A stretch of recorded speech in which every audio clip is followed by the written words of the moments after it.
everybody, Iain from RTO here. Welcome to Friday's offerings. First up today is a live album ranking, and today we are looking at the live albums of Aerosmith. American rock band formed in Boston in 1970. We know all about them, we've featured them before on the Then and Now, but today we're going to look at their live albums. Now, according to their site, they have released 7 official live albums, and there is 1 unofficial. We will have a look at that as an honourable mention today, but at the moment we will concentrate on the live material, official. So we've got 7 to look at. So the first one is Live in Berlin, released in 2015, and it featured Steven Tyler, Tom Hamilton, Joey Kramer, Joe Perry, Brad Whitford, and Buck Johnson on the keyboards. Set list on this album: we've got Love in an Elevator, always a good little tune. Falling in Love is Hard on the Knees, that's not too bad. Not a bad version of Monkey on My Back. Dude Looks Like a Lady, Pink, Ragdoll, Taste of India, Dream On, Crying. Then we get this beginning of Oh Well, the Fleetwood Mac number, and Sweet Emotion, Mammakin, and Walk This Way. Good mixture of songs, nothing wrong with that, but the sound, it keeps going in and out. Steven Tyler's voice sounds a little bit strained at times, although it's all from the same concert. I feel that it's not been put together very well. This was a rushed album to put out, but I mean, it's got some good songs on it. I mean, highlights on there is the actual Oh Well, Sweet Emotion. That's pretty good. Mammakin sounds good. I was a little bit disappointed in it, to be quite honest. So I'll give it an RTO ranking of 6 out of 10. Okay, then, coming in at number 6, released in 1998, A Little South of Sanity, recorded on the Nine Lives tour that began in 1997, and there are some songs from the Get a Grip tour. So on here we've got Steve Tyler, Joe Perry, Brad Whitford, Tom Hamilton, Joey Kramer, and you've got Russ Irwin on some of the keyboards and Thom Gimbel on the other.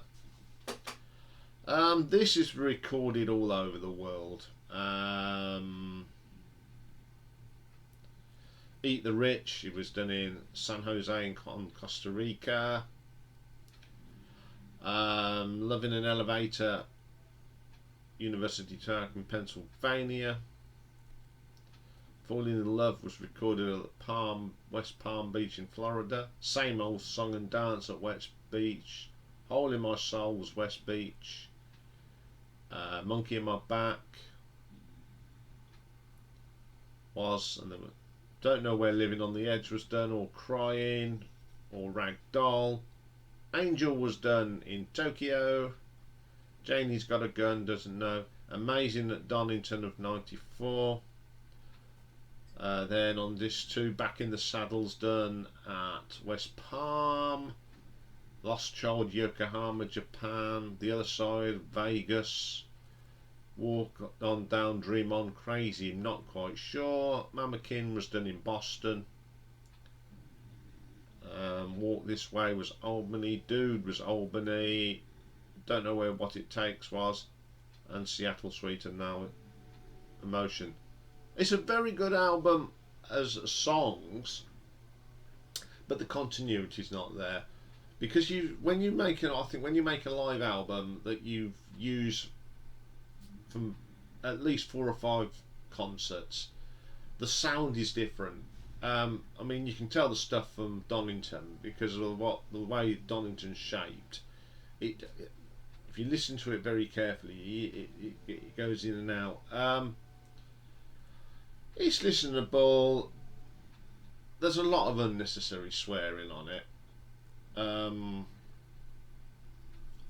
I can swear as good as the next man, but when I'm listening to an album, I don't want to hear on an album like this. I don't want to hear lots of swearing because it just spoils it. I mean, you can't play this loud. You can't play this at parties or anything because it's just a thing. I mean, it has got some good songs on it, but the production is a little bit wayward at times, and also that the continuity is not there. But for the song quality, the songs they put on this, apart from a couple that I'm not keen on, like Crazy's not one of my favourites, and Amazing I just can't stand, and Crying I don't really like. I'll give it an RTO ranking of 6.5. Okay then, coming in at number 5. This is Aerosmith, Rocks Donington 2014, released in 2015.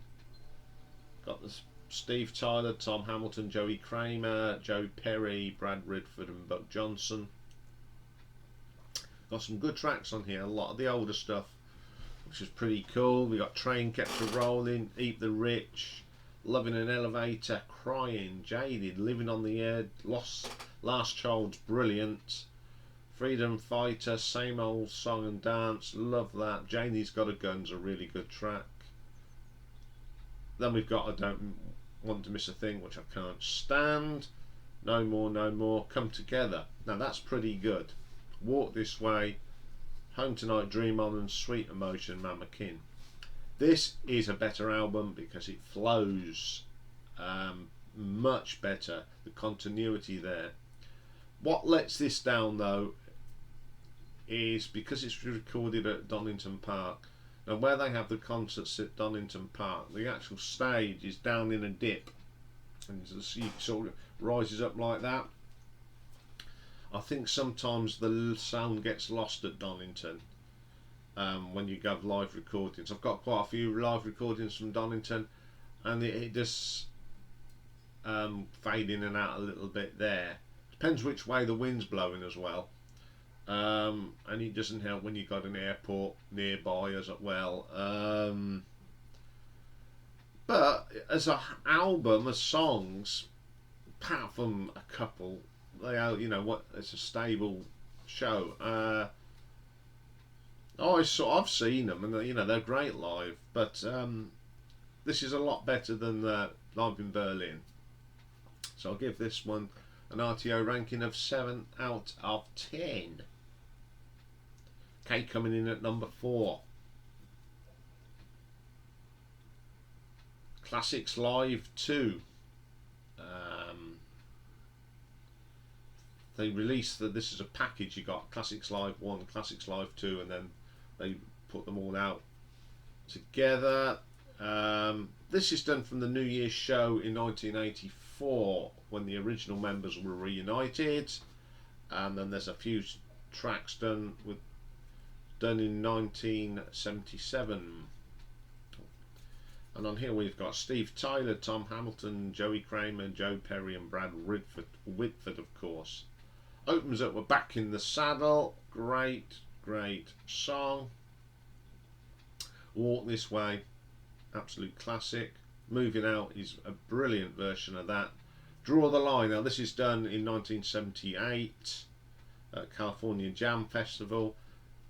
It's a little bit groggy, but it's brilliant.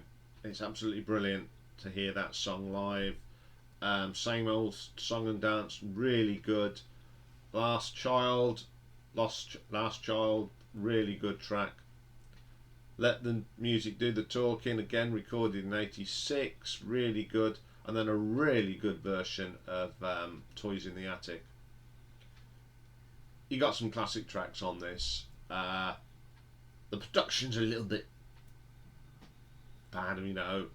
The recording techniques of live recordings has got better as time's gone on. But what is good, they do sound good. This is classic Aerosmith. I play this a lot because I just love these tracks.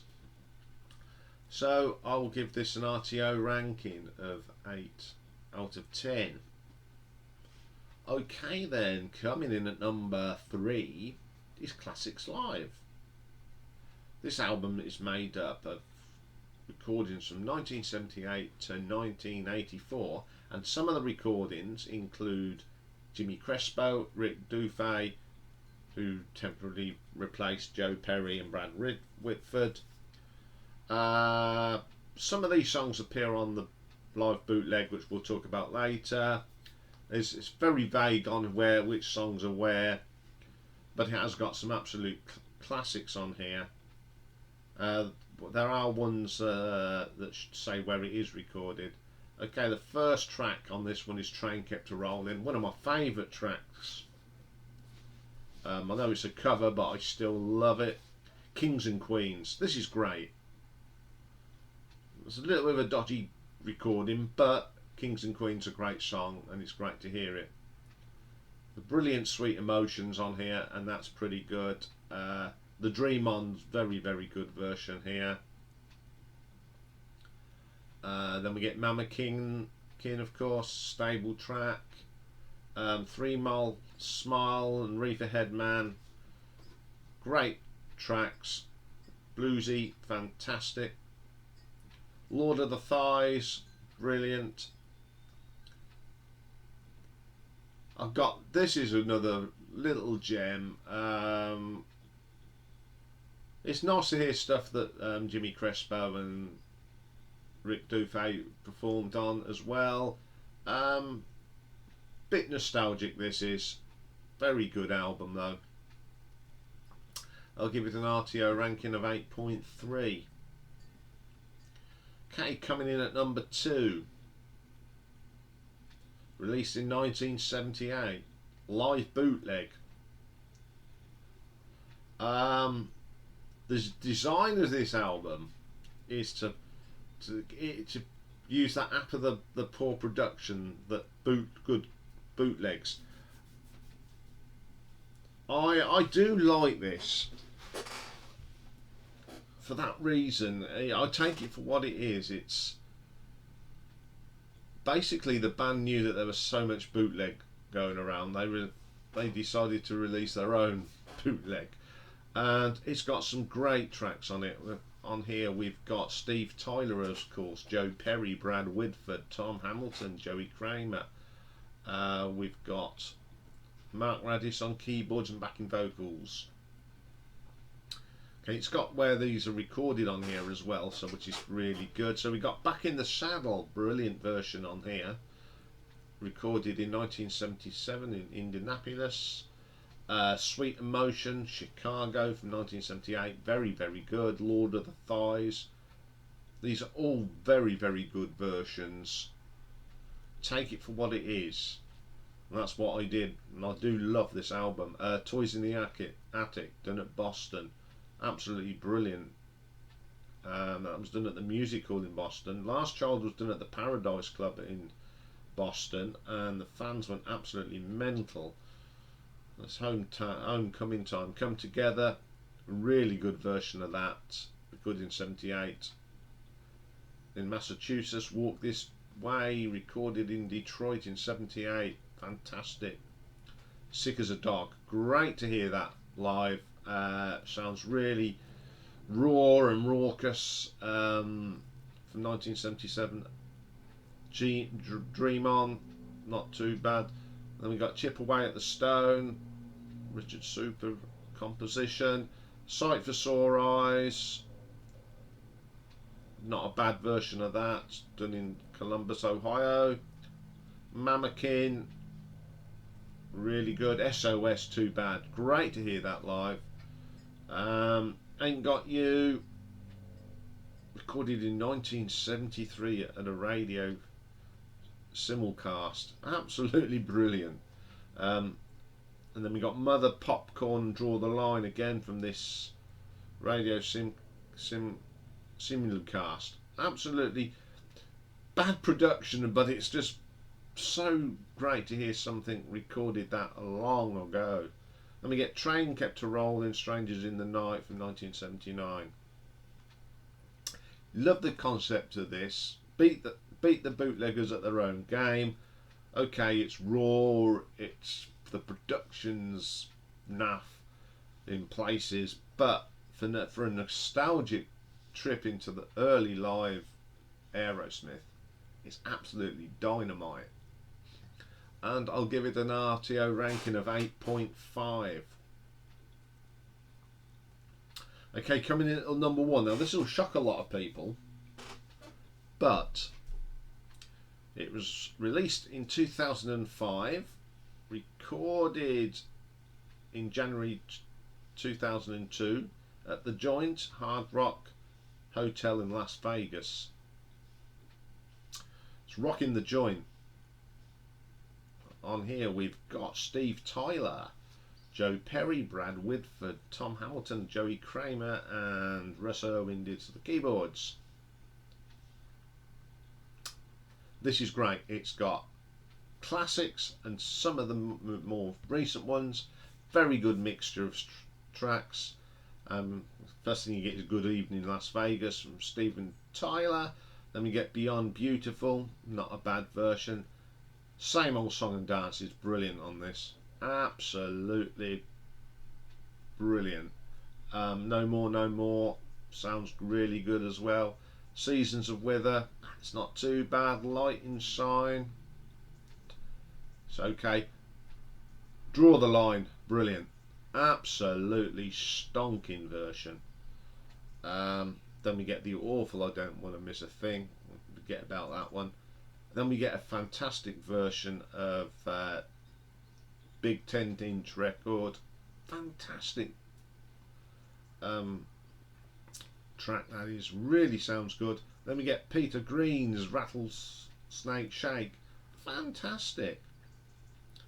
And then a belter version of Walk This Way. And the album ends up with Train Kept a Rollin' and the Star Spangled Banner. Okay, this is a very short album, but the production on it is spot on. Really feels like you're in the room with them when you play this. It's got some of my favourite songs on here, and I love it. It is a really good live album. It's a shame it's not longer. This would have been a brilliant double album, I think. But the songs you get just sound crystal clear. I mean, even I Don't Want to Miss a Thing, I don't like the track, but the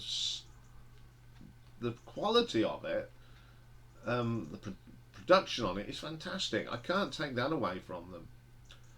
So I give this an RTO ranking of 9 out of 10. Yeah, as I said, there is also an honourable mention here. Came out in 2017, and it was recorded in 1990 at the time when MTV were doing their Unplugged series. Now, I'm not very, as you know, I'm not very keen on Unplugged, but this one's pretty good again. It's got some great tracks on here. It's got Hangman Jewelry, Monkey Off of My Back, Love Me Two Times, Seasons of Wither, Big 10-inch, One Way Street, Smokestack Lightning, Dream On, Milk Cow Blues. You know, brilliant stuff. Toys in the Attic, Walking the Dog. Then you got Train Fast and Train Song and Last Child. It's a nice little set of songs. Really well done. Still very boogie Aerosmith. And very, very good. So I thought I'd give it a mention. Well, that's Aerosmith. I mean, I've seen them live twice. Saw them at Donington. Ooh, when would that have been? Whitesnake, 1990, and then I saw them later in the year on the Pump tour, and they were very, very good. Great band, made some great albums, and they're very, very good live. Okay, then that's the first show done. Next show is a full album review of the new Yes album, The Quest. I'm going to clear up a few things on that album as well. Now, we've done some research, so we'll be back for that later. Until then, ta-ta for now.